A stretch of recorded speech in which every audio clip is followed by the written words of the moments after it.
Today, you will learn how to make a Metamask account for your crypto coins. In Google search, type metamask.io.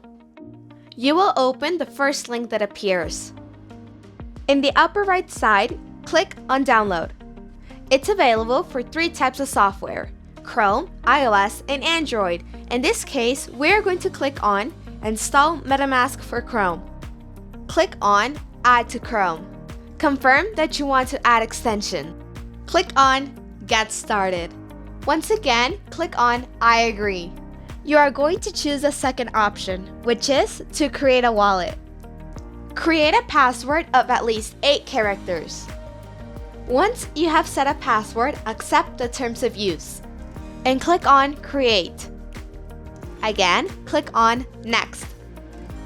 Click on the lock icon to reveal the secret phrase. Make sure to write it down somewhere safe. This cannot be revealed, and anyone with that information has access to your crypto. Once again, click on Next. Enter your secret recovery phrase and click on Confirm. Congratulations! For following those easy steps, now you have a crypto wallet. Click on All Done to finish. Do you want to know more about Web3? Frexels NFT can teach you and grants metaverse values.